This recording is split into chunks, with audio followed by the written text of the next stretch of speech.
All right, welcome to the Property Prequel. Be in the know before you buy. Today, really excited about our guest. It's a very hot topic at the moment, all around the rent. There's a bit of a rental crisis. I'm not going to lie. I know a lot of listeners are either tenants, landlords, or future buyers, and I think everyone feels it. Everyone knows what's happening. So we've got an expert on today, which I'll intro in a sec. But firstly, as always, just want to say thanks so much for all the support and feedback. It's been epic to see the show going from strength to strength, and any sort of feedback you get, whether it's a review or just leaving a comment with me with any guests you want on, it really provides feedback so we can get better people on, more value back to the community. So I appreciate all the support always. So, and also with last week, for all those renovators out there, we had Tony and Michael on from Reno Inspo. Check them out. Like, their story was crazy. I think it was like 16 or 17 renovation projects within a pretty short time frame. And the key thing I learnt from those guys was dedication, bit of sacrifice, but also sometimes you don't know. You just got to learn on the go. So super inspiring story for all you renovators. For all you investors, tenants, landlords, or just anyone keen to hear what's happening in the market, we got an absolute weapon in the building. I'm stoked to get Jono Bell, director of Housemark.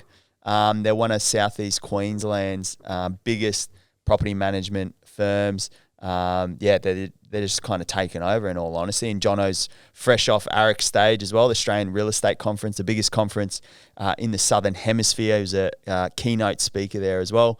And if anything, Jono, mate, young gun as well. I don't know how old he is, but he's a young gun by the looks of things. Otherwise, unless he's just moisturising daily. But Jono Bell, Housemark, mate, welcome to the Property Prequel. Thanks, Matty. What an intro. Well, mate, just quickly, how old are you? I'm 27. 27, yeah, cool. I love anyone in their 20s. Like, it's crazy, right? Like 20s, I'm in my 30s now, and I'm just noticing 20s was such a foundational, like, just tried things, do different things. And I really look back and I realize anyone in their 20s who's doing big things, like, you really got to credit to them, because it is against the norm. Like, most 27-year-olds aren't probably doing what you're doing, which we'll go in a second. But firstly, mate, I always like to start, just so we can get a bit of a background on you personally. Where did it all start for you? Like, how'd you end up in this property management space? Yeah, so I played a lot of tennis growing up, so I wanted to become a professional tennis player back in the day. So from about 16 till 20, that was my whole life. Really? And I spent a lot of time tennis coaching as well. And tennis is an affluent sport, so a lot of the kids I was coaching's parents were in real estate and development. And they introduced me to a few people, and about 18 years old started working in real estate. Really? Yeah. So were you, your goal was, to get on the tour? Yeah. Really? Yeah. So I played 4 to 5 hours a day, and through grade 11 and 12, played more tennis than went to school. Really? Yeah. Did and then where did it sort of shift? Like, what made you go? Not all, like, it obviously sounds like you're obviously not playing on the ATP tour now. Like, where did it sort of change? Spot. Yeah. I actually remember being in New Caledonia playing, Yep. and I think I was 17, and I played against this 14-year-old kid who was an absolute gun. And he absolutely towed me up. Wow. And I realised, like, in Australia, you can be top tier, but tennis is such a competitive sport globally. Yeah. And I probably, from there, was like, I didn't want to be 30 years old on the tour, not, just chipping you away. have to be top 50 in the world to make money, serious money. And in other sports, if you're top 50 in Australia, you can make money. So it's a very competitive sport, and I probably wasn't willing to take that risk. Yeah, mate. It's awesome that you said that, actually, because I see that a lot, and I didn't know that about you, so that's awesome. Like, for myself, I came from professional sport, and I see individual sport, right? I played in the NRL, which is a team sport, and I look at, like, tennis players, Olympians, swimmers, like, the dedication, like the hours they put in. Like, I used to sometimes feel bad. Like, I was like 19, 20, like full-time contract. I trained hard, don't get me wrong, but like I had a few mates who were balancing uni, training like what you were saying every day, and not getting nothing, like no money. Yeah, no, I remember when I was in grade 12, it was about $600 to $700 a week. Really? To train. And they train all day, man. And you don't get paid anything. Wow. But I don't think that's why when you get to the top. Yeah, it is like, you're exactly right. Yeah, what a top line NRL player gets versus a Federer or Djokovic. Exactly. Yeah, you're exactly right. Because NRL, and that's how I see it as well. Like it was a very Australia, a bit in England as well, but tennis is worldwide. Yeah. Like there's kids all over the world playing. And I remember listening to a podcast on Maria Sharapova, and that just like blew my mind. Like she was full time at like age 6. Yeah. And like no other option in life. So, far out. Anyways, not a sport podcast, but no, that's awesome. So obviously a bit of discipline.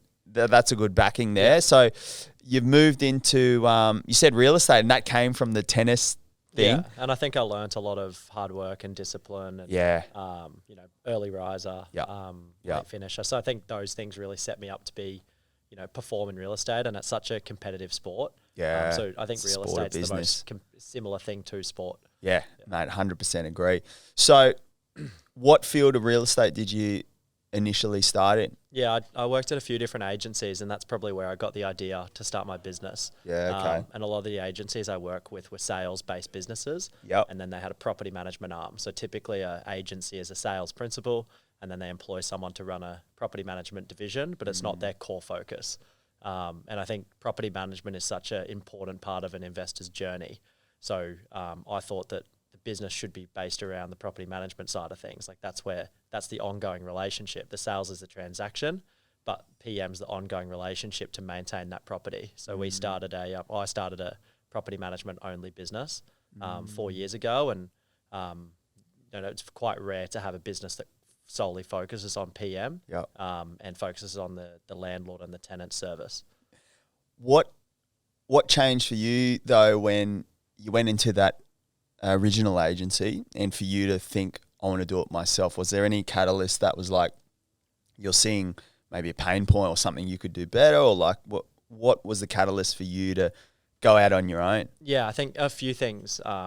It blew me away the amount of principals I knew who literally had no idea about property management and didn't want to know. So they were using it as more of just like a cash flow vehicle to fund the agency kind of thing. Or their retirement. They see the rent roll as the retirement play. True. And then also I was out there selling the property management service, and in those previous agencies probably didn't 100% believe in what I was selling.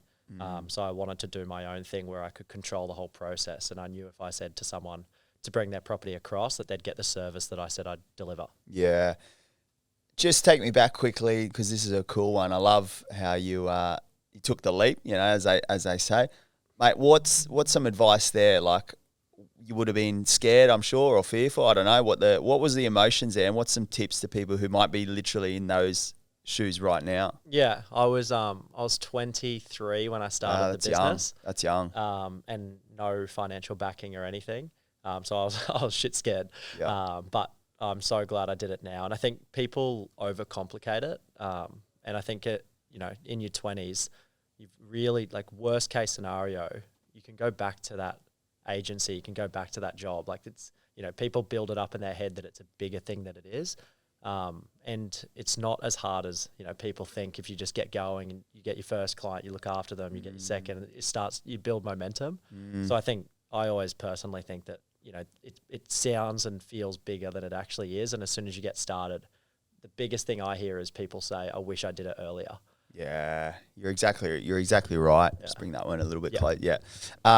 Mate, just you saying that, like, and anyone in their 20s listening now, I mean, even 30s, like, I still consider, my mindset changed completely. Like, I'm with you. Just as you're saying that, I was like nodding. I was like, 100%. Like, you do overcomplicate. You think the world is everything at 20, in your 20s. Like, as if, like, if I make one wrong move, I'm going to, like, it's done. It's game over. Like, so that has been the biggest perspective shift I've had even now into my 30s is, if anyone is out there sort of thinking, thinking of starting a business, or like what could go wrong? You know, like you're exactly right. Like you're young enough to literally get another job, or if it doesn't work out, like it's just like you just got to go all in, don't you? Yeah, and even I think we've created some really cool opportunities for our staff as well. Is even if you can work for people, but still go after it and go hard, and you'll see amazing opportunities come out of it as well. Like I'm a big believer in 1 + 1 = 3. So if you can partner with someone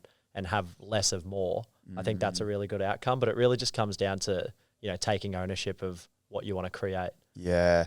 And then, mate, I heard a little bit on the ARIC stage. So correct me, what's the number? So you've started at 0, was it 4 years ago? Yeah. And how many managements are you at now? 2,000. Yeah, 2,000. So let that sink in for a second on in 20s from 0 to 2,000 management in 4 years.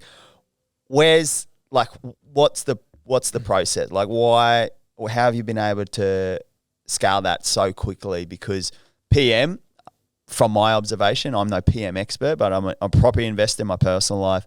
I own a few properties.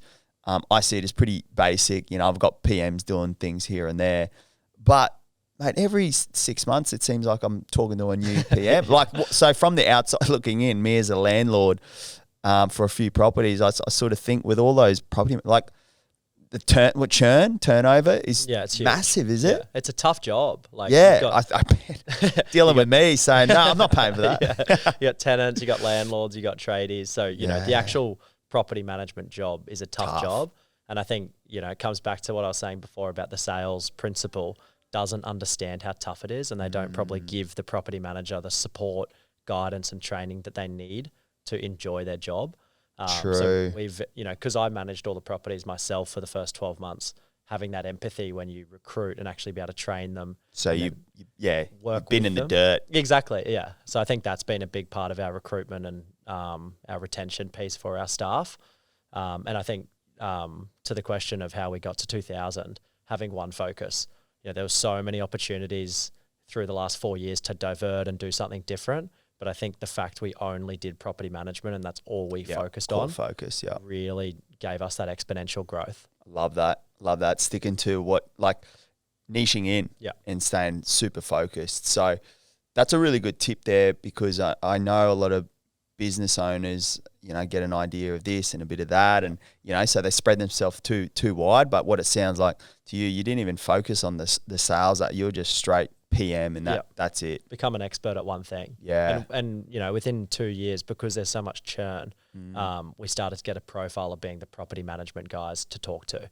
So if anyone ever needed property management advice, we would be the go-to, because that's all we were recognized for in our market. Interesting. So I guess a key tip there is for landlords, but let's look at two perspectives. Key tip for landlords, it sounds as though, and I'm a big believer in this, having your properties through a property management company that specializes maybe in an area or just managements themselves, it sounds like. Is there anything else from the landlord's point of view you would highlight for any landlords listening? Like what's key when choosing maybe a property manager you think? It's property management's very interesting, because you speak to all these agencies and they all promise the same thing. We're really proactive. We've got long-term staff. We make sure we get the best rent. We've got no vacancy. Everyone says the same thing. So it's really hard to differentiate a good property management business and a not so good one. True. So it is tough to be out there and actually for an investor to pick the right one. I think going for a property management focused business will put you in a really good position. If they're a sales-based business, the property management arm's typically the database to field the sales. So if all they do is property management, there's a good chance that they're going to provide a better service. It's no different to a specialty doctor. If you're going, if you go to someone who specializes in a certain part of the body, they probably know more than someone who does a GP. Yeah. So I think that's how I look at it. And then the second one is to not be fee driven. If they're charging 5%, there's a reason that they're charging 5%, and they're having to cut their costs somewhere. So the difference between 5% and 7% may be $5 a week. But if the agency can get you an extra $50 a week in rent, it's actually the income that you get, annually, rather than looking at it from a management fee point of view. And if they put the wrong tenant in, if they don't follow up the arrears correctly, then it could cost thousands. Where just pay the extra $5 a week for someone you know who's going to look after it. It's going to look after it, yeah. Because when you think about it, hey, an investment property is an asset. 100%. Big asset. Yeah. Yeah, true. Yeah, and you look at it like that, it's like, what's $5, $10? Like Yeah. It's crazy actually now that you think about it. Then what about for property managers who are in this place right now? Maybe they aren't enjoying. Maybe they love, like, mate, the PMs I've spoken to, they actually enjoy parts of it, but then you do hear a lot of negative stigma. Hey, like, oh, I hate my job or whatever. Like, for PMs out there who actually enjoy the and want to stay in the industry, what's something to reconsider for them to look at? Like, maybe they're a bit scarred from, and they're like, nah, PM's not for me. Like, where could you add some value to anyone in that PM space who wants to work in that field? Yeah. Maybe some value to them. I think property management is a really good career. Like, you've got flexibility. If you're in the right workforce, you have flexibility. Like, if you want to work from home, our personal office, like, we don't mind. If you build really good relationships with your clients, say you've got 150 landlords, once you've built those strong relationships, like, you become an advisor for those 150 people.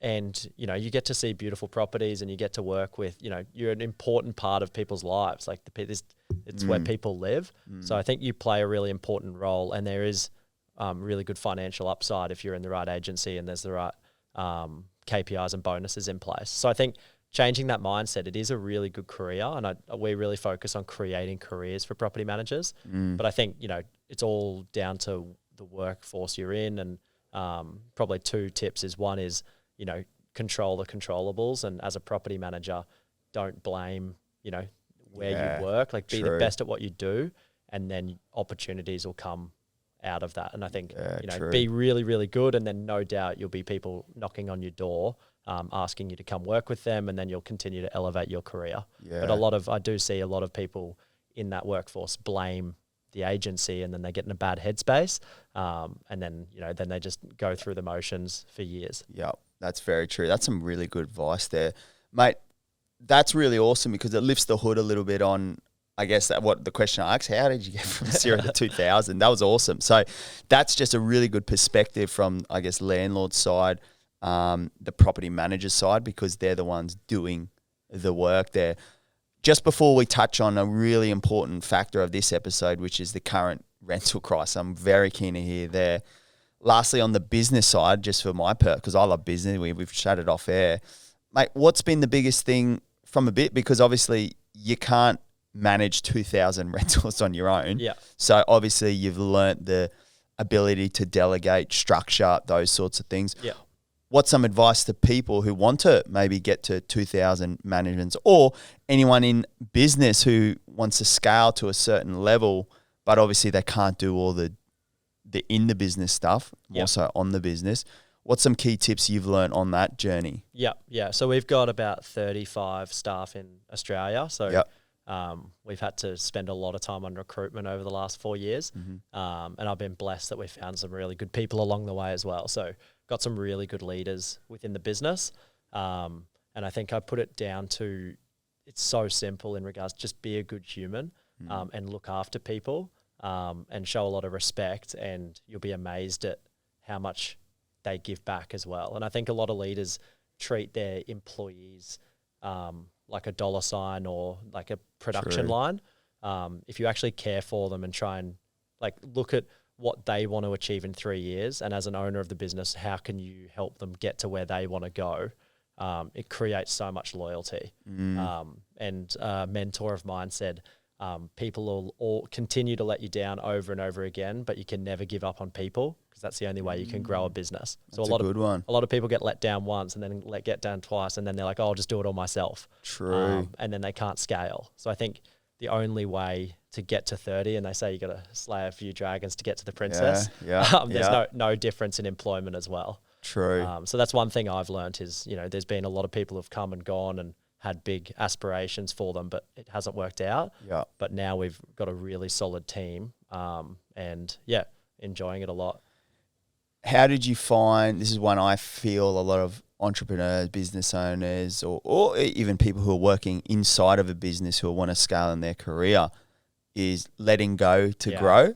How did you go, or what was your mindset around, getting to that level and letting go of some of the tasks you would have been really good at? Yeah, I did a seminar a month ago, and it said delegate, delegate, delegate, and that was all it was about. And I think it's really important that you have to think about where you want to get to, and then start working like that person. So there's an agency in Queensland who have 8,000 management. So I looked at the CEO, and I caught up with him and I asked him, "What's your day look like?" And I tried to replicate his day.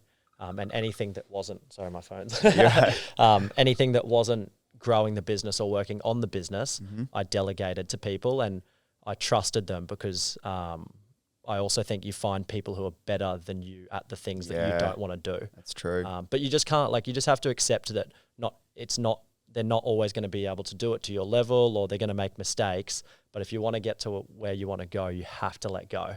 Yeah. And if you're not willing to let go, then you just need to accept that you're never going to be able to scale.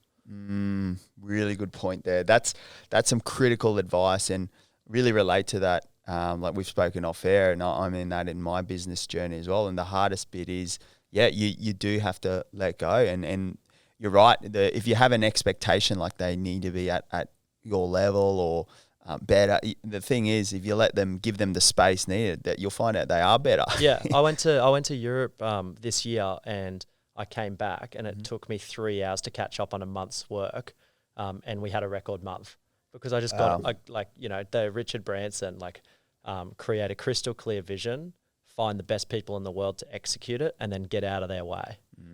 You're employing them for a reason, and just let them go. Love it. Yeah, love it, mate. So that's behind the business. Now let's chat a little bit on this rental crisis. Man, crazy. I'm based on the Gold Coast. I know you're based more in Brisbane, aren't you? Yeah. But obviously Housemark do Southeast Queensland. Man, I was at Burleigh the other week, and I was just going for my morning walk, and man, the amount of people that are sleeping in the vans, all the what's it called? The what do you call them? The trailer, caravan parks. Yeah. At capacity. It's nuts. Yeah. And if you're just an owner-occ and, you're paying off your mortgage, or you paid off your home and you're just living in it, sometimes you are uneducated on what is actually happening. It's hectic at the moment. Yeah. So give us an idea. What's your point on why it's hectic at the moment with rental crisis? Vacancy rates are the lowest they've ever been, Wild. less than 1%. It comes down to there's just not enough investment properties. So 2 parts to it is construction prices, and development is the hardest it's ever been. Yep. So there's no new stock. And then all of the increase in interest rates and the legislation changes has made investors nervous about buying investment properties. So there's not enough investors buying, and then there's not enough stock being developed. So there's just not enough supply. So there's all this demand with all the migration into Brisbane and Gold Coast and Southeast Queensland, but no supply to support that. Yes. Which makes it very strong for investors to purchase investment properties, because they're always going to have a tenant and they're going to get really good yields, but it makes it really tough for the tenants. Yes. Isn't it wild, hey, how the world works? And like that right there pretty much nailed it in 60 seconds, because Jono's exactly right. Like, supply and demand is everything really. It's a very, very easy equation to look at for anything when it's in balance. And for any tenants out there, hopefully that gives a bit of insight that don't blame the landlord all the time. And also for landlords, understand that, hey, have some empathy for the tenants as well. Yeah, and the tenant, as frustrating as it is for tenants, the cost to own an investment property has increased substantially as well. So the tenant, it's not like the landlord's making more money, because the interest rates have doubled. All of the labour costs. So when you get a handyman out, you used to be able to get them $50 an hour. Yep. Now they're asking $100 an hour. So everything, maintaining a property is expensive now. So I think that rent is it's still not covering the increase that the landlord's paying. So everyone's living costs have gone up. Yep. And really good one to take in there, rates, land tax, I got my land tax bill the other day. It's not easy being an investor, I'll tell you what. So you're exactly right. And then you throw in, cost of living, interest rates, all those sorts of things. So you can just see how it is impacting both sides. And then the thing that tops it all off, the key driver to more supply is building them. That's been hammered, like prices there. So it's just this crazy whirlwind.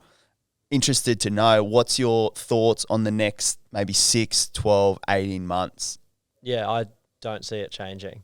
I personally think buying an investment property in southeast Queensland is a very smart move at the moment, because you're really not going to have any issues renting it. We're seeing a small decrease in the rental market on the higher end because everyone's got less money. So typically a tenant who had a budget of $2,000 a week, with all the increases of living at the moment, now want to spend $1,500 a week. But their expectations of the house they want to live in hasn't changed. So that high end market has come back a little bit, but not substantially. But anything under that is just firing, and I think it will continue to for the years to come until there's more stock. I was going to say, then that would funnel down the 1,500 buyers, right? Are probably getting, I guess, maybe beat out by like someone who had $2,000 a week budget, can pay maybe 6 months up front, or that maybe they're more affluent with their jobs. So they're securing the 1,500s easier. So maybe the 1,500s are now looking at $1,000, maybe. I don't know. Is that, and it just kind of funnels this whole whirlwind. Is that right? 100%. And then units and townhouses are just going wild because, people have been priced out, but they don't want to move out. They want to live in a location, but they can't afford a house. So now they're going for a townhouse or an apartment solution. Big one there that Jono said, if we relate this to any buyers listening, looking at investment property or property in general to hold value, is one of my favourite quotes is, location does 80% of the heavy lifting. And Jono really highlighted there what he just said. They don't want to move out in the sticks or wherever it is. They're drawn and anchored in by location. So big tip here is, most people will sacrifice the dwelling for the location. They will not sacrifice location for the dwelling type. What are we right in saying that? 100%. And also, I think we've seen the most success with rentals where you can't build more stock. So when you're in a suburb that can't build more stock, it's landlocked. It's not like a brand new apartment can go next door and then all the tenants want to move into the brand new one.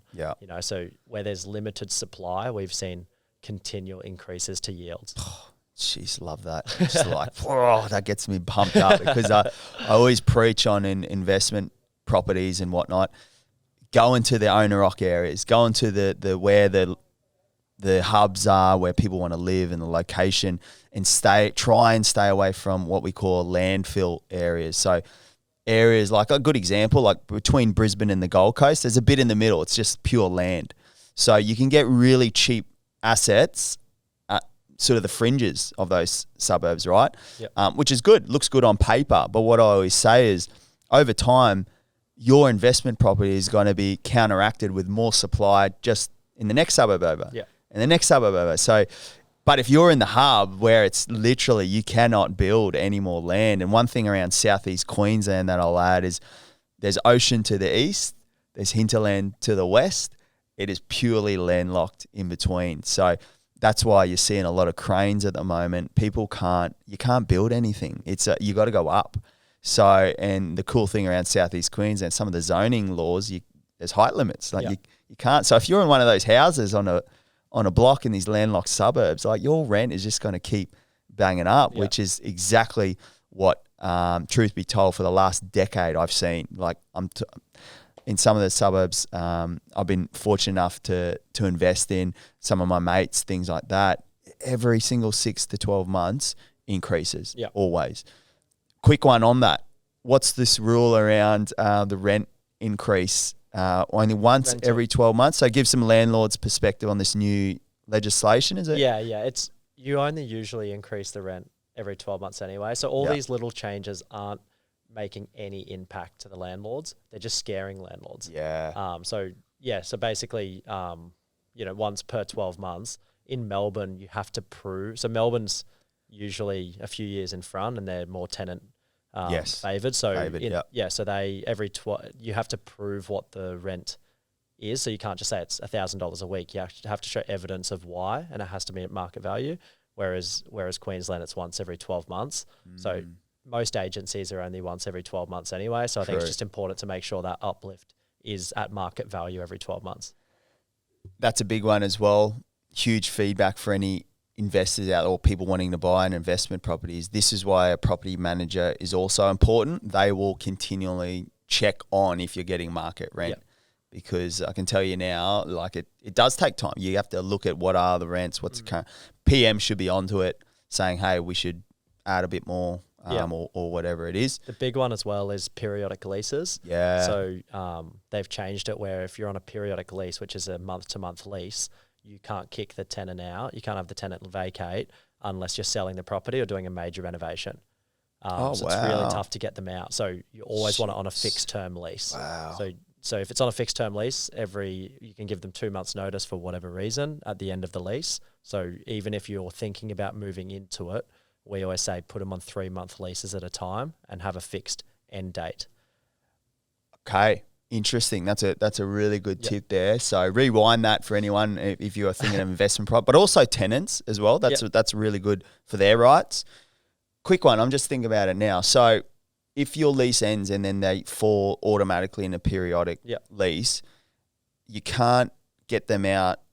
There's certain requirements. Unless you're selling or So if you wanted to evict them or release it, it's tough. Is it? Yeah. Do you know the rule? Is there like a certain rule or anything? It gets because it's a new legislation. There's a grey area. There's a grey area. So you can go to QCAT, but we always sort of our landlords. We don't want to go through that process. There's always grey areas, eh? Yeah. Interesting. That's very interesting, and this is a key one as well. If you want to stay up to date with these things, obviously, this is another thing why a good PM's good.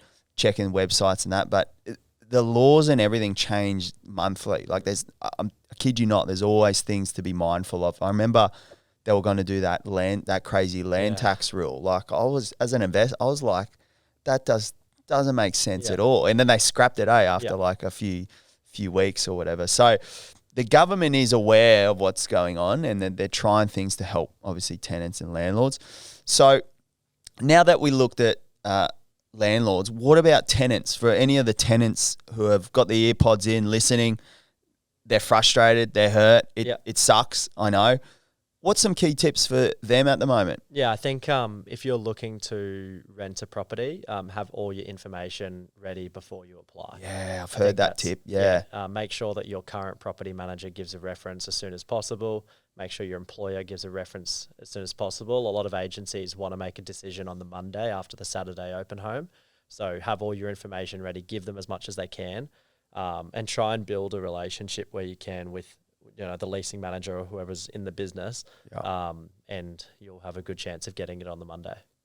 Interesting. So, you have the open home maybe on the weekend. Tenant's gone through. So you're saying prior to that Saturday, maybe you could have submitted. Online. Submit it all. Give all your information. Tell a little bit about yourself. Tell your employer and your current rental manager to be on their emails on the Monday. And then follow up with a call Monday to the agency. Yeah, love it. Little process there. Love that. And honestly, sometimes that's what it takes, eh? Like it's crazy. It's the simple things. It's a little bit of effort in systemizing a bit of a process. That's a really good tip. And I have heard that really puts out a good. Now putting on my shoe, I actually remember, there's one couple, they put their little description and a little photo, and I was like, they look. I'll go with them. Yeah, the landlord. Yeah, you're exactly right. Yeah, in their property. That's a really good tip. So, that's how you can stand out as a tenant. What about this? I'm just curious. Like with our company, we do a lot of what's called off-market deals. So we're at about 70% secured off-market. So silent listings. They don't go to sale. It's all done on the hush. Does that can that happen in the rental side? It doesn't usually. Like a landlord doesn't if they've got a good tenant in, they don't need to sell. So they're not as interested in selling in through that period. But sorry, I mean in like a tenant, like a property manager trying to get a tenant without leasing it live. Oh, right. Yes. Like an off-market lease. Yeah. We work with we do a lot of executive rentals, high end. So we work with a lot of relocation specialists.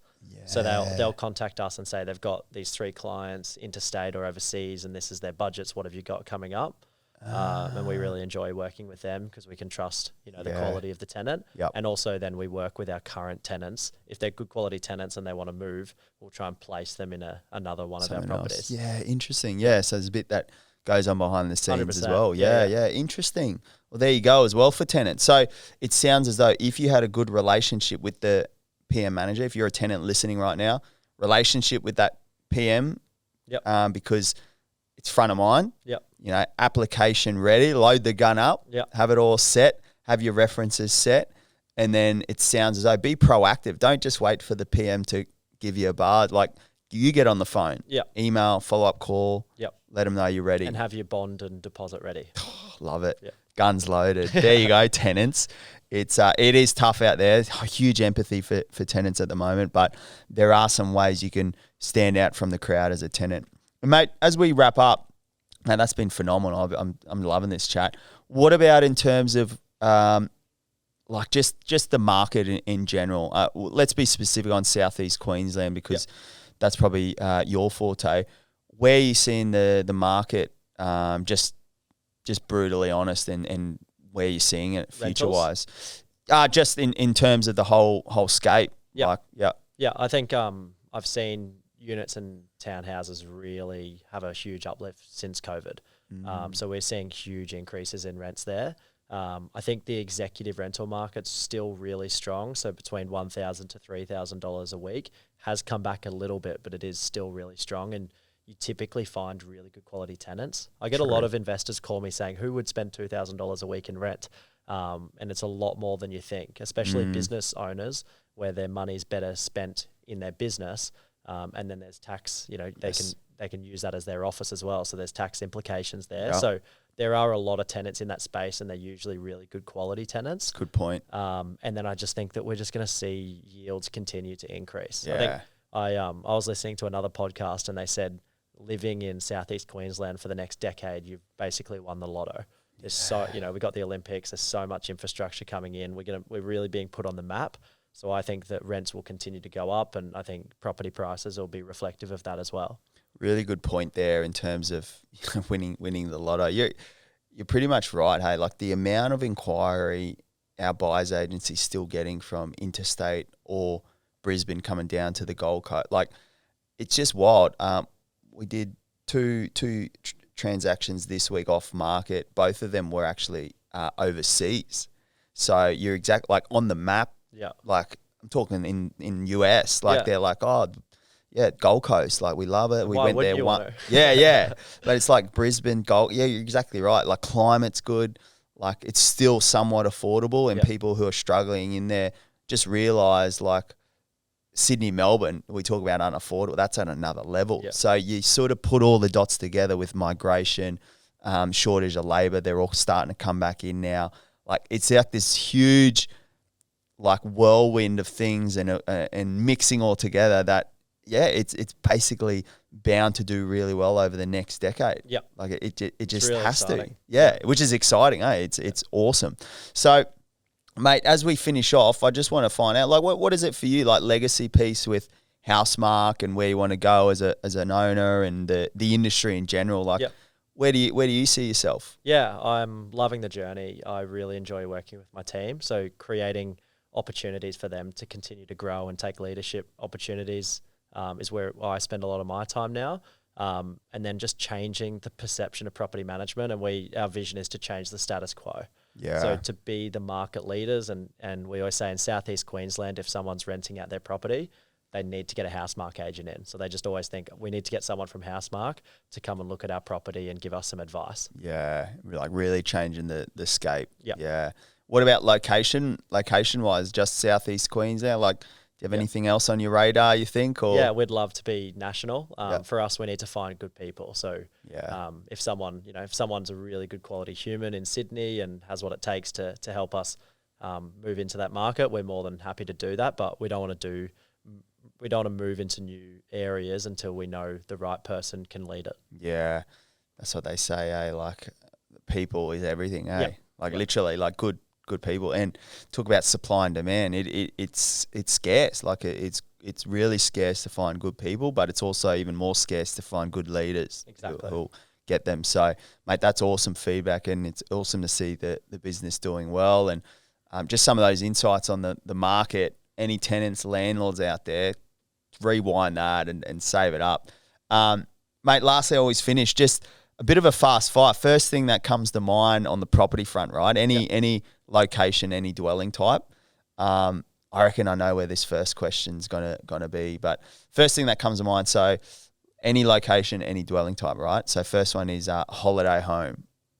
For me personally, Yeah, for you, for Jono Bell. Where's the holiday home? Does it have to be Southeast Queensland? No, that worldwide. Mykonos. Yeah, I knew it.